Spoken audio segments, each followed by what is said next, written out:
Welcome to LOA Today. Walt Thiessen and life coach Cindy Chavez here. It is Thursday, December the 7th, 2017, and welcome to your daily dose of happy.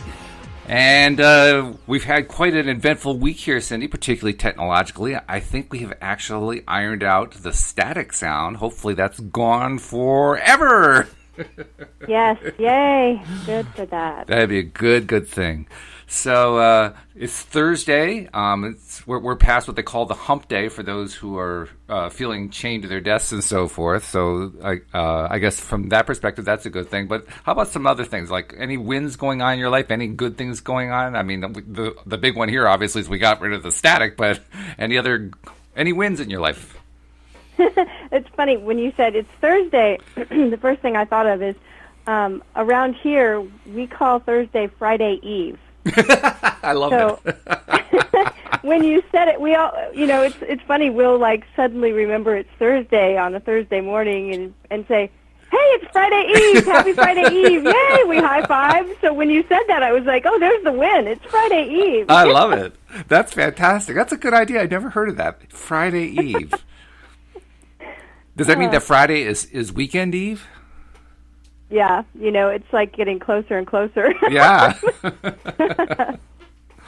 So we can do a happy Friday Eve and a happy weekend eve on Fridays. Okay, I like that. That's right. Yeah. That's right. Much better than hump day, I think. I never really liked that phrase. So, okay, that's a good win. Much better. I'm trying to think what else has been a win in my life. I mean, yesterday it was a lot of the usual stuff except for doing two fun shows. I really enjoy doing the shows every day. So those are my biggest wins. You know what my win today is going to be? I'm going to look forward. My win today is I haven't been out doing my walks the last few days because I've been dealing with so many of these tech issues. I'm going to get out and get my walk in today. I can hardly wait. Oh, that's nice. Well, usually on Thursdays I have a certain routine, and I go work in a different office from my office just to kind of break up the routine and get my brain, thinking in a different way, and it's a different space, and I usually spend time writing there. And today I decided that I'm not going to do that because it's raining and it's very, very cold. Oh. So that's part of my win was, you know what? I'm not going to go outside today. So you are going to go outside today. You're going to stay in where it's nice and toasty. Exactly. That feels better to me. And Absolutely. So, it's that whole, if you can do the thing that feels a little better, then that's your answer, is to do it, right? Absolutely. Oh, yeah. Doing that thing that's a little bit better is how I learned to believe that I could actually shift my mood. Did I tell you that? Did I tell you that Yes. for the longest time, I really didn't believe you could actually shift your mood. You were completely dependent upon the events that happen in your life as to how you're going to feel. Yeah, that whole thing about taking little tiny shifts. Even the first time I tried it, I said, how the heck do you do this? It's really interesting when you think about the energy levels, and we talked a little bit about that yesterday, but at that lowest level where you're feeling, depressed or unmotivated even, kind of lackadaisical, but those lower levels of energy, they're very hard sometimes to, when you know how to shift out, it's easier, but it's very hard to see out of them. Mm-hmm. Like someone that is there and living in that space, especially if it's an extended amount of time, a long depression or, things just don't seem to be going well, and it gets harder and harder to sort of see that you can get out. Yes. Or see the positive things.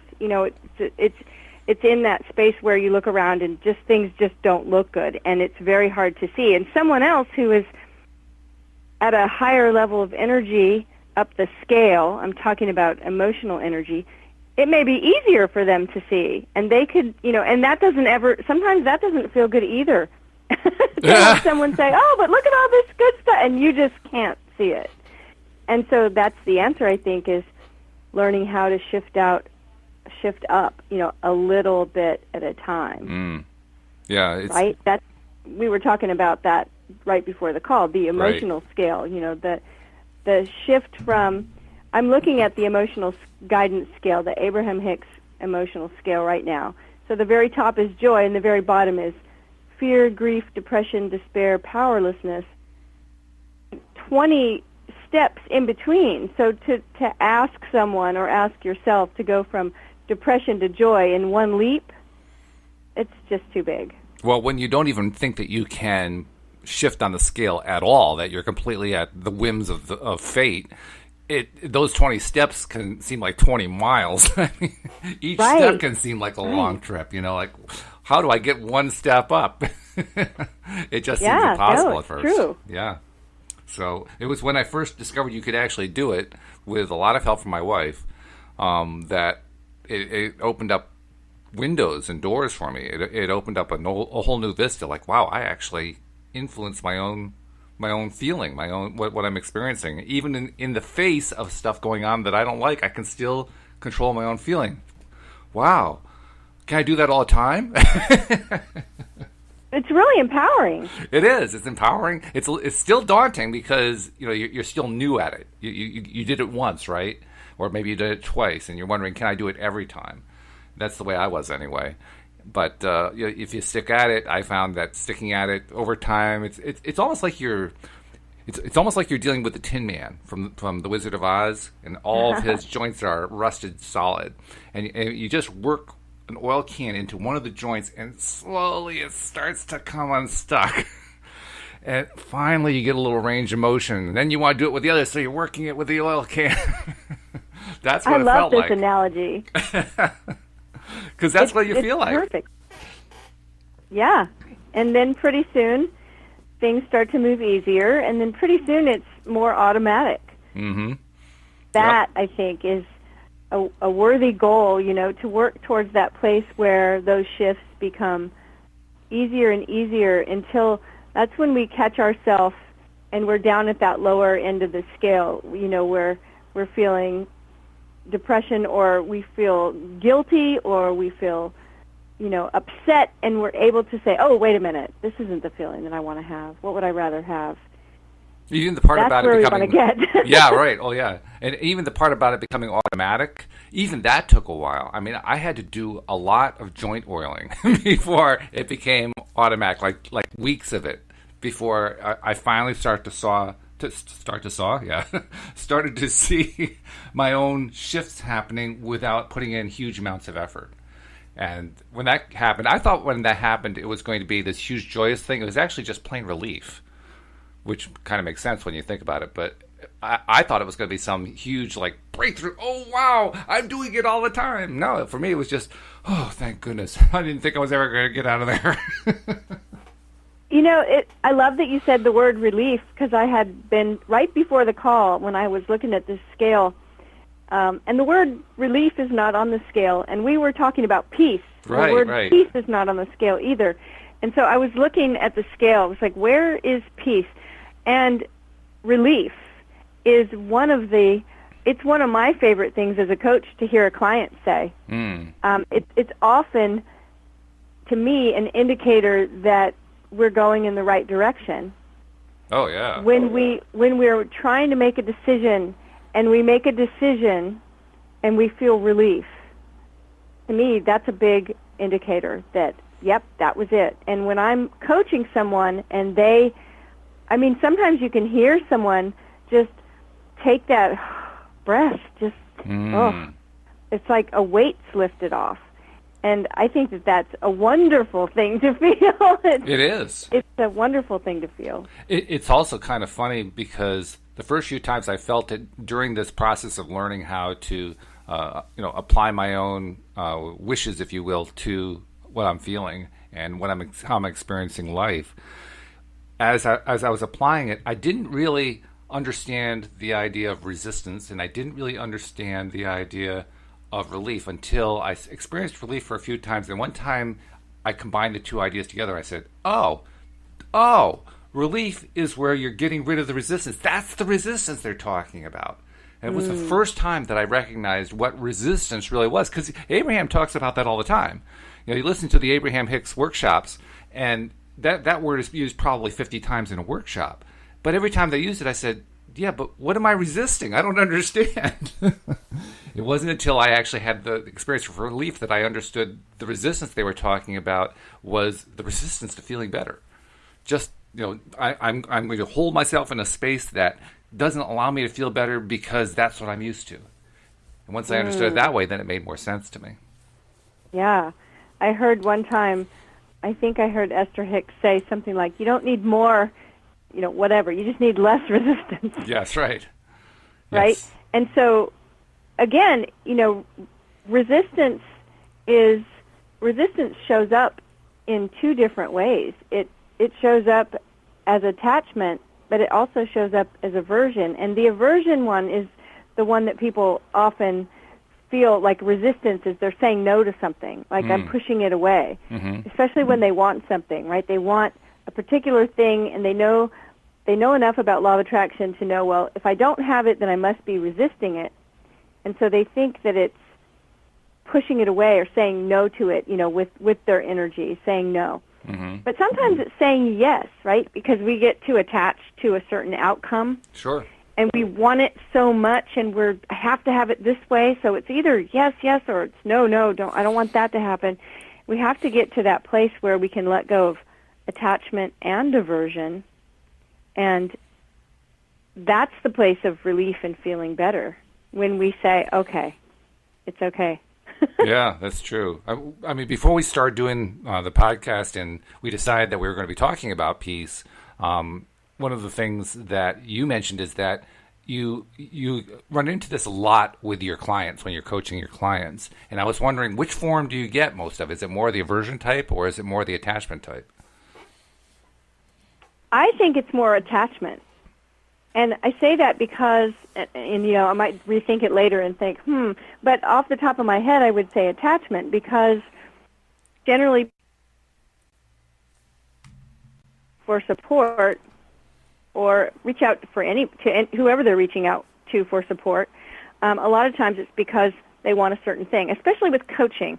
When people ask the difference between, say, coaching and therapy, I usually give the standard simple answer is that therapists are often taking someone from dysfunctional to functional and dealing with a lot of things that are happening in the past.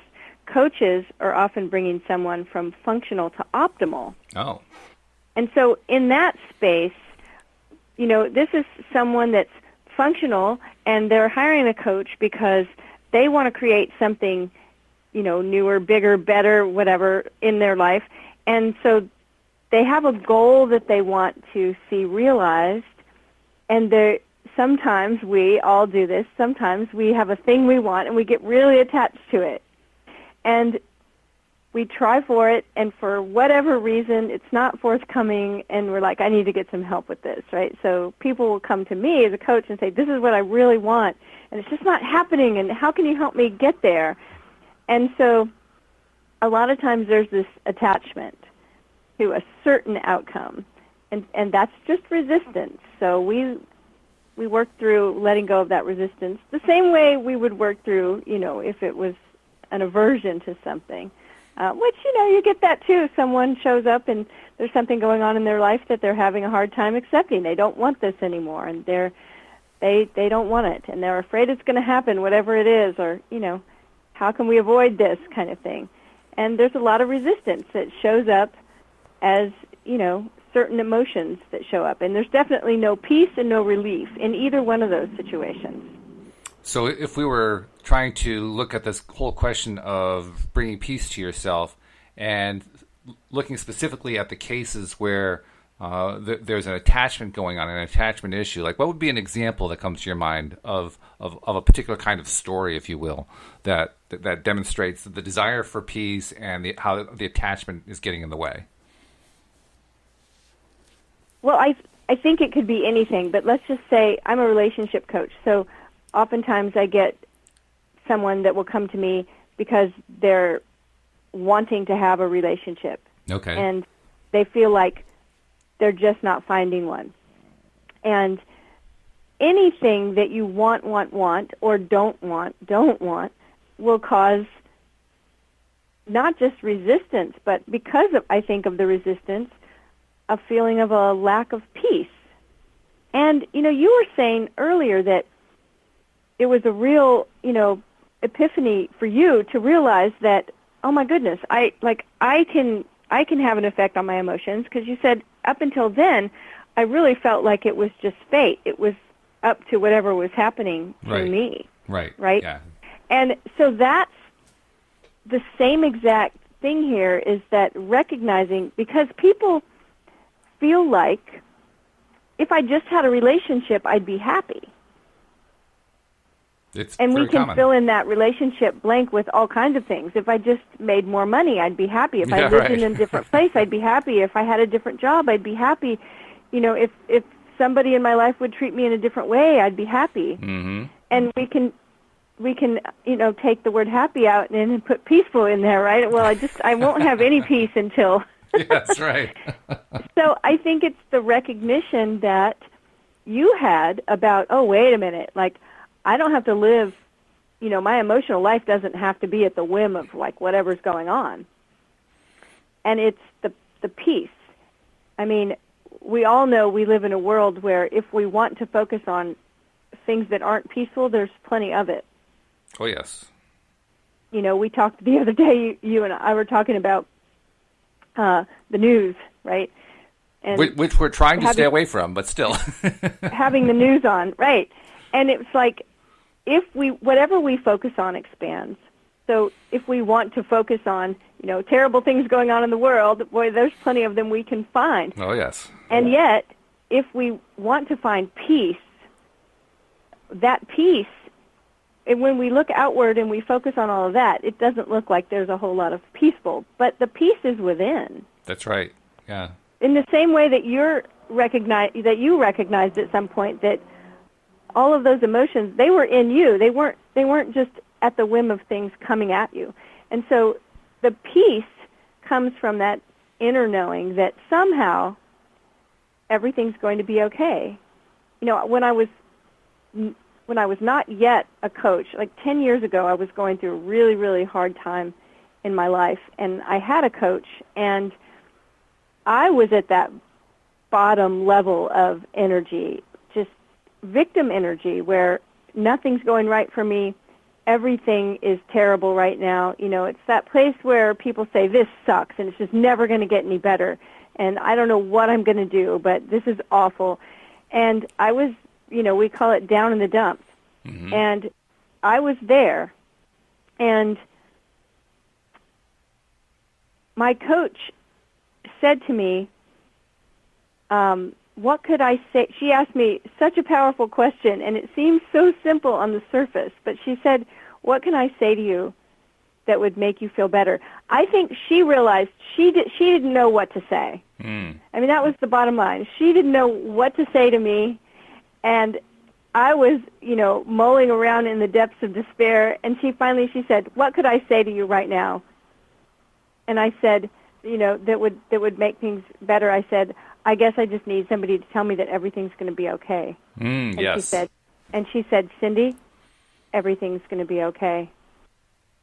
And, that was probably 10 years ago, and I still think it was one of the most powerful moments that I've had in a coaching session, and it seems so simple, but the reminder, the knowing inside that, everything is going to be okay, is really important. We have to remind ourselves that everything's going to be okay. We've been through things before, right? We've been through tough times before, and we're okay. And it's like, if you're listening to this right now, not only are you okay in this moment right now, but you're going to be okay. Things are going to be okay. And I think it's that. It's remembering that the peace is inside. It's funny you should mention that, and it's funny also that when I asked you for an example, you picked one from the realm of relationships. And the reason I say it's funny is that this whole idea of wanting to know it's going to be okay was exactly what I was asking for around the time leading up to when I met my wife, and actually at the times afterward too.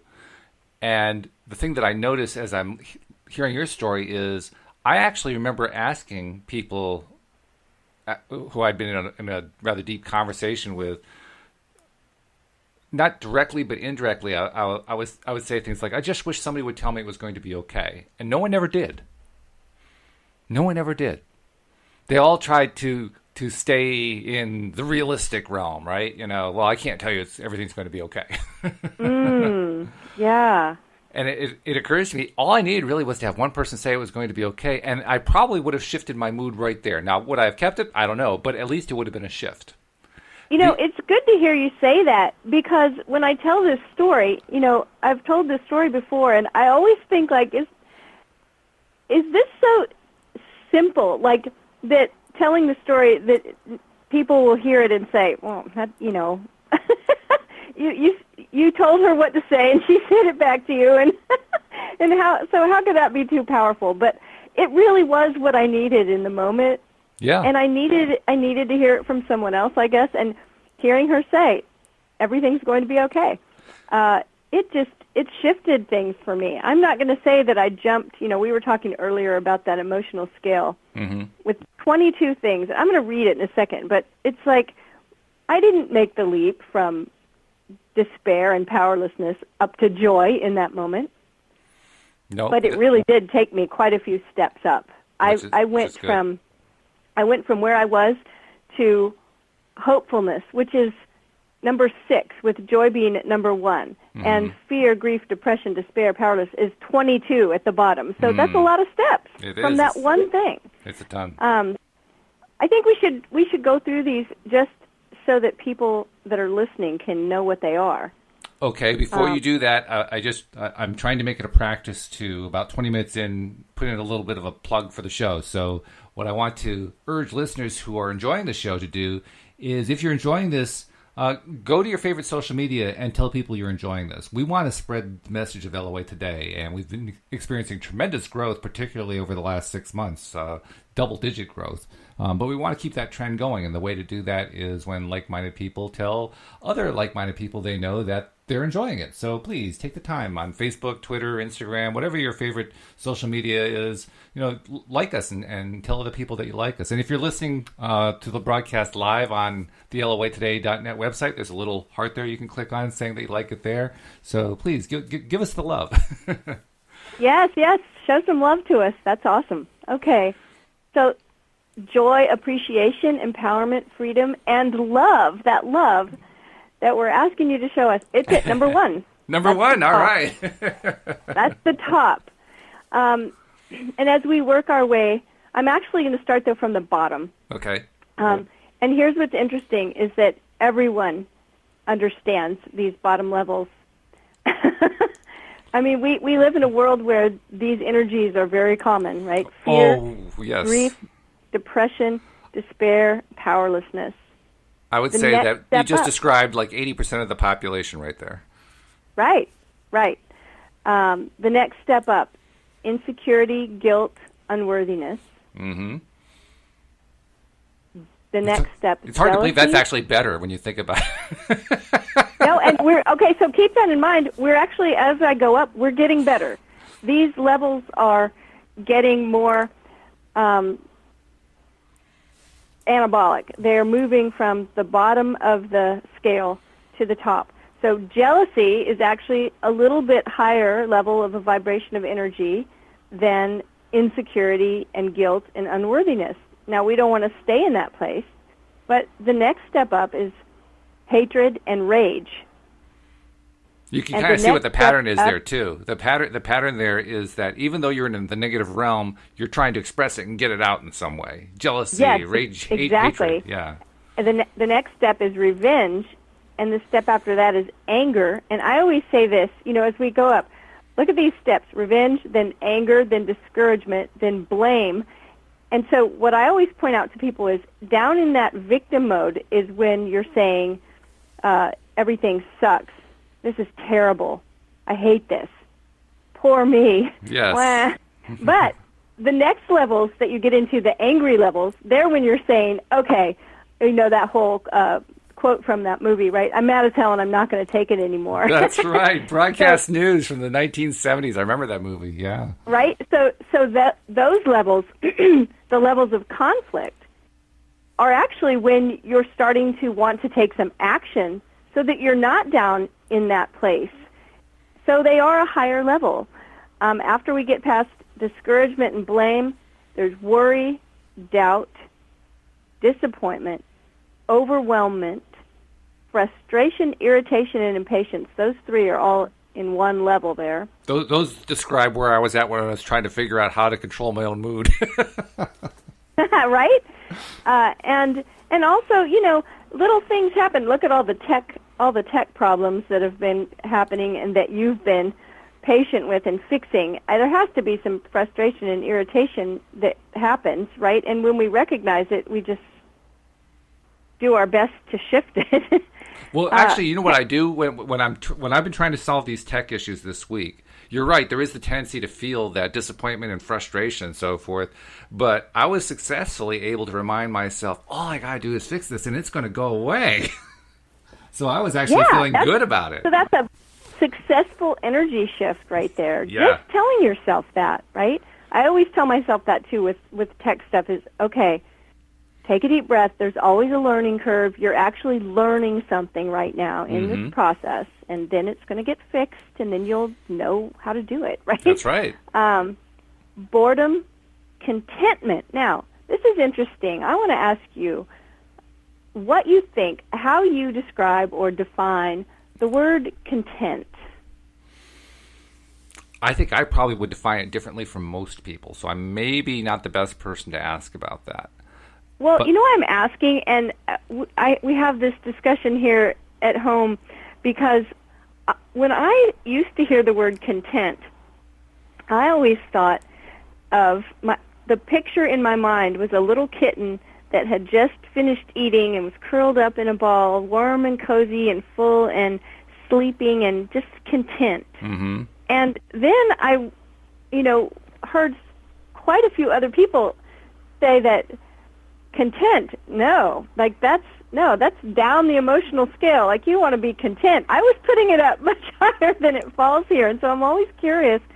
It falls between boredom and hopefulness. So, yeah, that's about right. For me, content is what you settle for. Okay, settling, right, and that's what I've heard a lot of people say. So, okay, so what's interesting is right after settling, right after contentment, which I say actually can be the beginning of this process. We talked about resistance, right? Contentment, I kind of see it also as acceptance. So when we accept something, we're not saying that we want it. We're not saying that we want to keep it this way. We're really just saying, okay, this is where we're at. It is what it is. And maybe that's kind of in that place of contentment, because it gets easier to let go of resistance when we're like, all right, we are where we are. This is what it is. And how do we move forward? Well, for myself, when I got to contentment for the first time, through deliberate activity, not because I was, thrust there by the fates and the winds of fate and so forth. When I first got there deliberately, it was a milestone because I had managed to finally break through to the positive side of the scale. So, right, because the next step up is hopefulness. Okay, all right, yeah. And when you're feeling like that, it becomes, it's almost like a validation of the process for me. The fact that I was able to get there at all told me there really was hope. There was actually a chance I could reach the higher reaches of the scale. And even though I still didn't really know how to get there, which is kind of weird because here I was taking the steps to get there, but in my heart of hearts, I felt like that same person who was asking, please tell me everything's going to be okay. Despite the progress I'd made, I was still feeling that. And yet there was also the flip side, which is I had gotten this far. And that's where, like you said, the next step is hopefulness. I was starting to feel hopeful. I was starting to feel like I might be able to get to some of those reaches. And boy, wouldn't that be something? It's interesting looking at this scale, because when someone comes to me and they are in a place where they're feeling hopeless, I always feel like my number one goal is to restore their hope. So they're hopeless, and I really want to do what I can to bring them to a place where they feel like their hope has been restored. But once we're hopeful, we don't want to stay there, because that brings us back into that place of, well, I hope this happens, right? We're at the whim of everything. Once we're hopeful, we need to move up the scale. We need to keep going, because the next ones are optimism, positive expectation and belief, enthusiasm, eagerness, and happiness. I'm feeling good just hearing those. Just when you say those, my mood is lifting. Right? Joy, appreciation, empowered, freedom, love.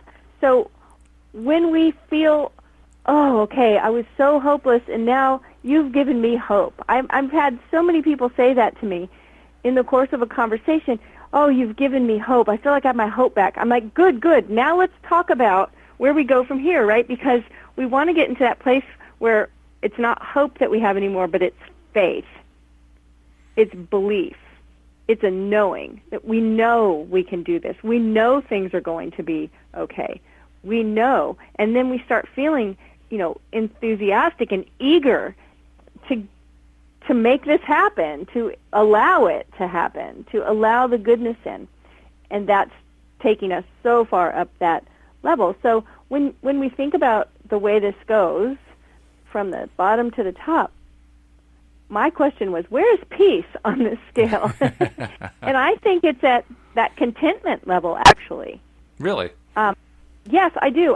Now, it might not be the deepest peace, but I think that when we get to that place of relief and peace, that the place we move forward from it is up the scale to feeling hopeful again, to feeling, and then optimistic, and then belief. Interesting that you say that, because as I was thinking about where I would put it on the scale, I realized, and this is kind of very similar to what you just said, but just from a slightly different perspective. For me, it isn't that peace is an element on the scale. For me, peace is moving up a step on the scale. It's the movement that is the peace. Yes, love that. That's it. I believe that is it. So something that I think really encompasses, peace, something that I think is important is to learn how to express whatever it is that we're feeling. We talked about that a little bit yesterday. Mm-hmm. Being okay with saying, I feel really angry about this, or I feel frustrated with this. I'm having this, for me it would be, maybe not you, Walt, but for me it would be, I'm dealing with all these tech issues today and I'm really frustrated, right? But it's just being able to acknowledge and say what it is and express what it is. That's leading you on the road to peace. I also want to reassure you, I have helped a lot of people with tech issues in my life because I am good at them.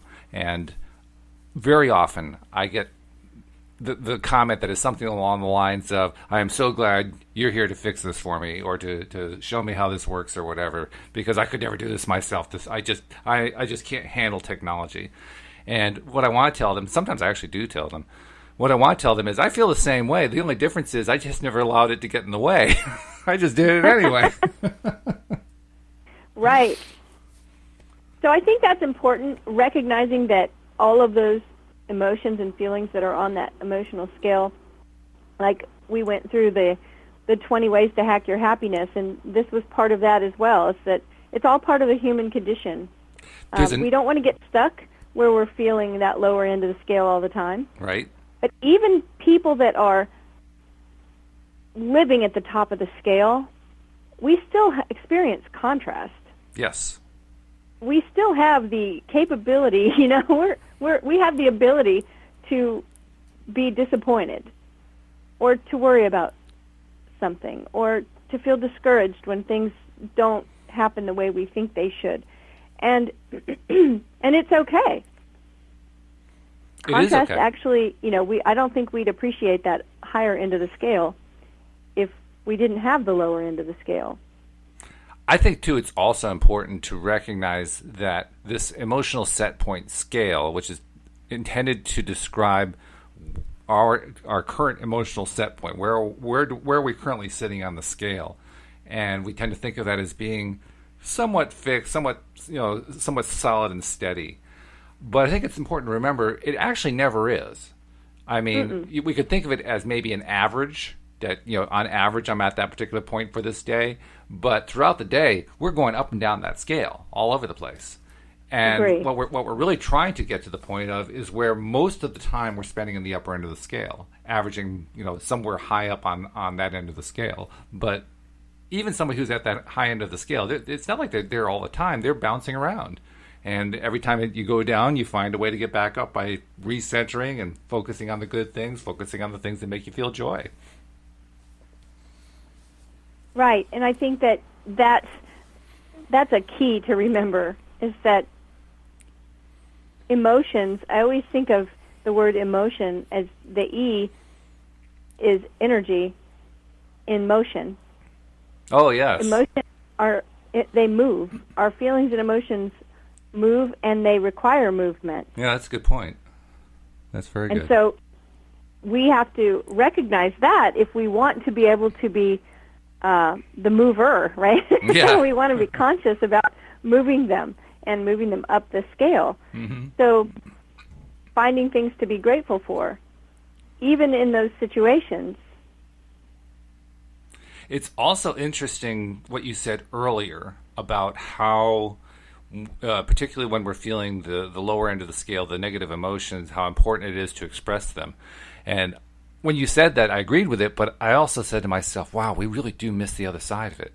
Because so many of us, when we get to the higher end of the scale, we forget to express it. We say, okay, I'm feeling the joy, I'm feeling the happiness, but we don't go, yeah! We don't jump up and down like the little kid who can hardly wait to go to Disneyland.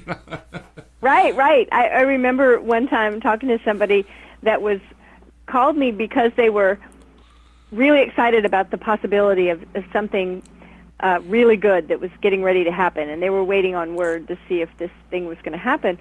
And I said to them, well, what would you do? What would you do if you found out? Yes, right now, if you found out this thing was going to happen, this thing that you've been working towards, going to happen, what would you do?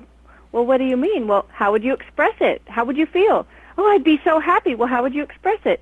Well, I don't know. I said, well, think of a way. What would you do? Just if you could do anything right now. She said, oh, I'd hug my child and run through the house, and I would go jump on the bed and shout for joy. I said, okay, go do that thing. Which feels weird the first time you try to do that. Let's be perfectly honest. The funny thing is that they did go and do that thing, and then they got the phone call with the yes. Oh, really? Oh, okay. So did they do it again? I think so. Oh, good. Okay. Because now you got two opportunities. You do it because you're trying to attract it, and then when it happens, you get to celebrate it. That's good. But you're right. It's like, well, how do we express these things? And especially if we're out of practice. I find it's funny. I've mentioned this a few times on the show. I think I've done it with you, and I know I've done it with the other co-hosts, about how when I take my walk, I listen to music on my iPhone. And partway through the walk, usually about 20 to 25 minutes in, because all the songs I'm listening to are very positive, very upbeat, very positive lyrics and so forth. About 20 minutes in, I got the smile on my face, and I don't even know I have it there. But I find out about it because other people react better to me. I get these big high waves and all this kind of stuff. And that's when the smile hits my face in a big way, because now it's more conscious. Like, oh, they're reacting to my face. I like that. And so I have to do a little celebration, But it's amazing how we can be totally unaware of what's going on our own faces. It's like, I can't remember what movie it was, but there was a movie where there was a child and an adult having a conversation, and the child says something to the effect, why is it that you're not happy, that you're never happy? And the adult says something like, well, I am happy. And the child says, well, why don't you let your face know it? I always thought that I had a real poker face, I thought, oh, yeah, I don't show, everything I'm feeling on my face. And apparently people that love me have told me, Cindy, that is just not true. I remember one of my friends said, oh, yeah, when that happened, oh, I saw the look on your face. I was like, what? I made a look on my face? Oh, yeah. So you're right about that. I thought you were going to say that about 20 minutes into your walk, that without even realizing it, you just were singing at the top of your lungs. That's what I Well, thought. I've actually had that one, too. I had that one just earlier. Was it earlier this week? No, it was last week. Toward the end of last week, I was on a walk, and all of a sudden, about halfway through the walk, I felt this welling up in my torso of happiness and joy. I was feeling so good. It just like poured out of my head, and for no reason at all, I started to laugh. And I'm listening to myself laughing for no reason at all, and I'm looking around to see, is there anybody looking? But I just poured out of me. Yeah. I think if anybody was looking, they would just want to join right in. They probably would, but I was feeling embarrassed about it. Like, contagious, where's the men in the white coats? They're going to come take me away, you know? Well, so it's like they have a whole practice of, we were talking yesterday, one of the things on the happiness hacking chart was yoga, and there is such a thing as laughing yoga. Yes, I've heard of that. I'm not quite sure how it works. Have you done it? Do you know how it works? I haven't done it, but I've seen it, and it's, it's really funny. It's kind of like, I haven't seen an actual class of it, but I've seen little clips. I mean, it's really just laughing. Mm-hmm. The things that I've seen anyway. And it's interesting because it's like forced at first. And it's like the people that are doing it will just start forcing a laugh, just, it's not even real. And so there's a group of people, and they start laughing. It's like fake laughing. And you just keep going with it. And at some point, it just turns into a real solid belly laugh. Mm-hmm. And then it's like no one can stop because just, and hey, there's that whole laughter is the best medicine thing, right? So it is. Yes. It's got to be, that's at the top of the scale. We're back at the top of the scale again. The whole thing about laughter, you're right, it's the best medicine. Science has actually proven how laughter physically affects the body. They can now trace, with the various medical tools they have these days, they can trace from the point in your mind where you find something funny and then you start to laugh. They can detect what happens with like the endocrine system and so forth. It kicks off a series of signals that go through your nervous system and through the endocrine system to other parts of the body, and basically sends out, when the laughter sends out a signal to parts of your body that are in most need of healing, start healing. And then various healing modalities start kicking into that part of the body. So if you have like a disease or something like that, and maybe there's a concentration of, bacteria or whatever it is, it starts attacking the bacteria in a vociferous way. It's really just going at it aggressively. Whereas if you're feeling sad and you're feeling anger and you're feeling depression and so forth, it produces exactly the opposite. It produces the cortisol with the stress-related stuff and so forth. And so it basically sends signals to that same part of the body, start dying right now. It's amazing how the expression of the emotions that are, not that you should keep the negative emotions in. You want to get them out so you can get them out permanently. But the expression, particularly of positive emotions, sends tremendous amounts of healing directly to parts of the body that need to heal. Yeah, years ago, my dad was diagnosed with cancer, and he's no longer with us. May he rest in peace. But the cancer is not what took his life. The cancer he actually recovered from, and he had stage 4 cancer in his lungs, his brain, his bones, his liver, and he actually completely recovered from it. And one of the things we did when we found out is that we put everybody on notice that we were going to bombard him with things that would make him laugh. And we watched funny movies with him. We sent him jokes. We called him up and told him jokes. It was like we are going to keep him laughing as much as possible. And that wasn't the entirety of his treatment, of course. Sure. But I know that it had an effect. Oh, yeah. There's no doubt that I didn't know what you just spoke about right now. So that's, when you were talking about that, that's all I was thinking about was, wow, that's what we did for Dad. And amazing. By the way, this whole thing that you talked about with laughter yoga, For people who are interested in exploring that, there are meetup groups, meetup.com. There are meetup groups in areas all around the country. I don't remember exactly what they call themselves, but they get together for that purpose, for doing the laughter as a group kind of a thing. And it also occurred to me that that's what comedians do. A good comedian doing stand-up comedy is trying to hit you with one thing to laugh at after another to try to get that laughter thing rolling. Because once the comedian gets it rolling, it doesn't matter what he says. Thinking about it. I mean, if you walk in on a comedy routine halfway through the routine and everybody is laughing, you can actually hear what the comedian is saying, and you say, well, that's not funny. Why are they all laughing? It's because he got them laughing earlier, so anything he says sounds funny after a while. Right. And you think about times that you're with a group of people and there is a lot of laughter. It is contagious, and we do kind of start just giggling and laughing at everything because I think it's because we're at the top of that emotional scale all of a sudden, right? Mm-hmm. Yeah, Joy and we've helped each other get there. We've pushed each other there by all laughing together. Right. It's great. I love it. And I love knowing that it's so good for our bodies to laugh. It's nice to know we can do it, too. It's nice that as a group, we can make each other laugh and stay there. Yeah, that's cool. It is. And are these groups that you're talking about, are they yoga groups or just laughter groups? Well, Meetup.com, if you've never used Meetup, then it's going to be a little hard to explain. But Meetup.com is basically a kind of like a social media site in a sense, in that it's a place where people can go and you can look up anything that you want to meet other people to do. So let's say if you're single and you want to meet other singles, there are single meetup groups. If you are into bowling, there are bowling meetup groups. If you are into hiking, there are hiking meetup groups. Any activity, any hobby, any sport that you can think of, there are groups for. And one of the kinds of groups you can find are people who get together just to laugh, which sounds bizarre, I know, but it really is there, and you can find them all over the country. That'd be really funny, to do a scientific study, right, of the laughing meetup groups and their level of health. Yeah, right. There are also law of attraction meetup groups. In fact, my wife and I tried to start one at one point. We didn't get real far, although we got a few people who showed up.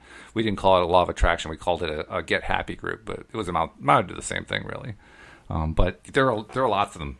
Any topic you can think of, any interest you can think of, there are meetup groups, and you can find them at meetup.com. So meetups are great. Laughter is great. But have we made it to the top of the scale yet? Yeah, the top of the scale is joy. Joy, appreciation. And, this is interesting, too, because I think this is why a gratitude practice is so important. We know from some recent studies that just the act of looking for something to feel grateful for starts the process of brain chemicals that feel better, that cause us to feel better, right, feel happier. Yep. And so it's just the process of looking. We don't have to even find anything before that starts. It kicks in right away.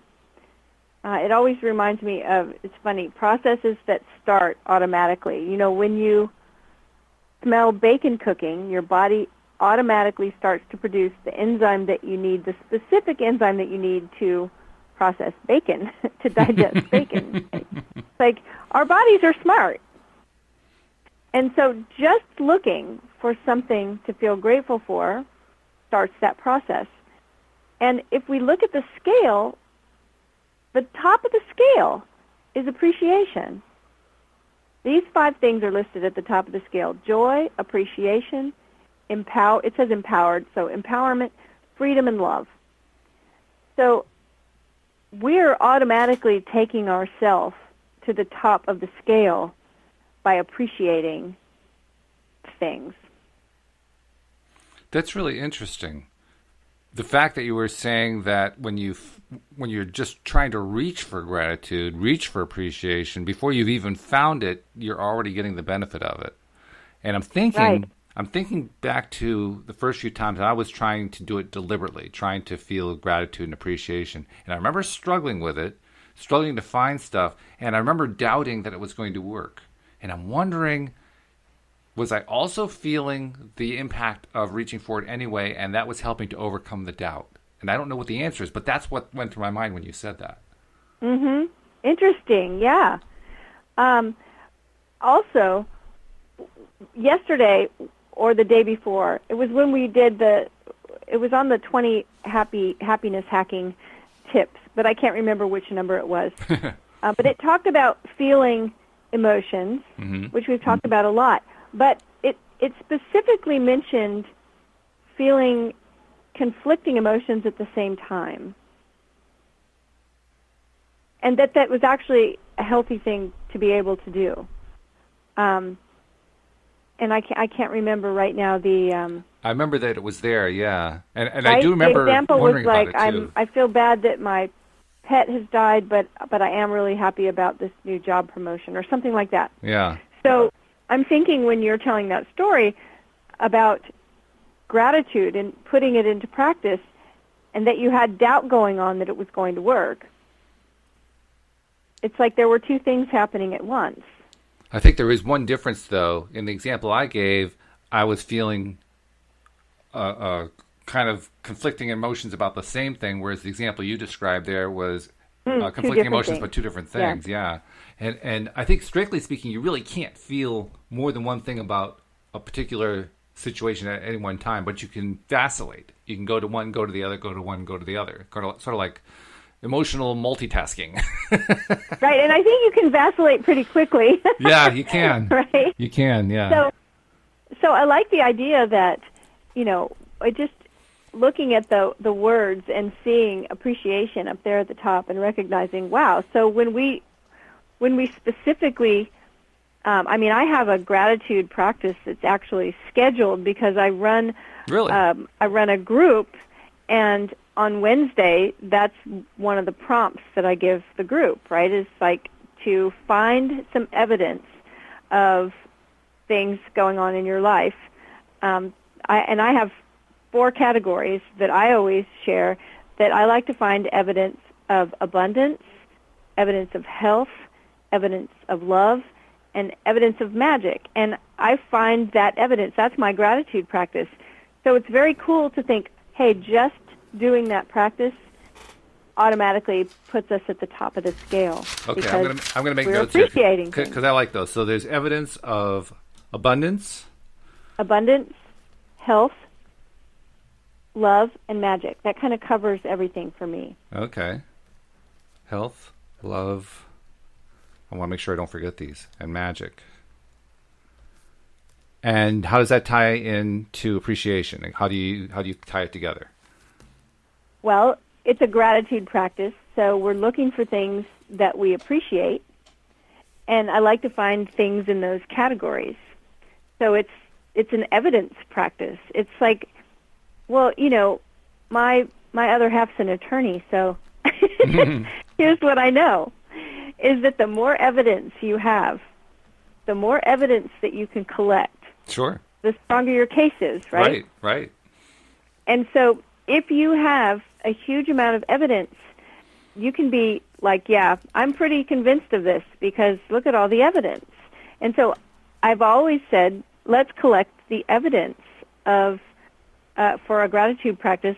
I used to give my clients a notebook and say, this is your book of evidence. I want you to write down the good things that you're finding in your life, the things that are working well, the things that you can smile about and appreciate. So that's the way I do a gratitude practice. That's interesting. So Wednesdays are gratitude days, and you focus on 4 different areas to be grateful about by finding specific examples of them so that they become your evidence. And evidence of abundance, evidence of health, evidence of love, and evidence of magic. What's magic for you? What does that mean? Well, I believe that magic is any successful action that brings something from the metaphysical realm of hopes, dreams, wishes, thoughts, ideas, right? Like when you have an idea for something, it's still in the metaphysical realm. You can't touch it. It's just a thought. It's just an idea. It's kind of nebulous. And when we take action, and it might be a gratitude practice. Maybe that's the action, right? It can be a magical action, like I'm going to meditate or do a ritual or whatever, and it can be a mundane action, like I'm going to send this job resume in, or I'm going to give Walt a call and see if he likes the idea of doing a podcast about, this particular topic, or whatever it is. Okay. It's an action that you're taking to bring that thing from the space of the metaphysical realm down into manifested, physical realm. That's good. And to me, that's magic. That's not what I thought it was going to be, but that's good. I like that. What I thought it was going to be was appreciating life's serendipities. Well, synchronicity is a big part of it. That's what happened this morning when I had an idea in my head that, wait, I wonder if peace is on the emotional scale, and I do a Google search for emotional scale, and the very first search that comes up has peace in the title, and peace isn't even in the emotional scale. I call that magic, because I think that magic is the successful action that brings something from the metaphysical into the physical, but always has a hallmark of surprise and delight. I also have an appreciation for how Google works. I'm a student of it. I have, for the longest time, wanted to understand, the inner workings. I followed all that kind of thing, and so I'm pretty knowledgeable at how they put the whole thing together. And given what I know about it, I know that, for instance, Google will tend to provide search results based on what it thinks you may be looking for that you didn't mention in your search, based in part on what you've done previously. I'm a big Google fan as well. Okay, so you understand how that process works.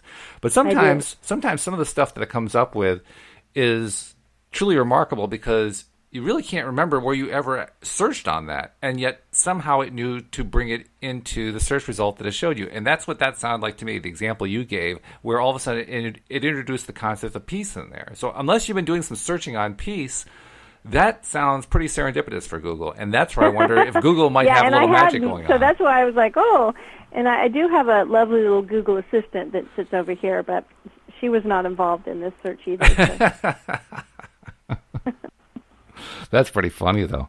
Yeah, this is a good idea. I like the idea of searching for evidence of those four things to look for, and doing that on a regular basis. I'm going to try to find a way to incorporate that into my daily practice. Because right now I do daily affirmations. There's an Abraham Hicks rampage that goes on for about 9 minutes of all these wonderful affirmations about life and the Abraham approach to understanding life and so forth. So I use that, and there are the 4 tapes that they put out, the meditation tapes. I use those, and I have my own stuff that I've written out over the years. But I'm going to find a way to incorporate that. That's good stuff.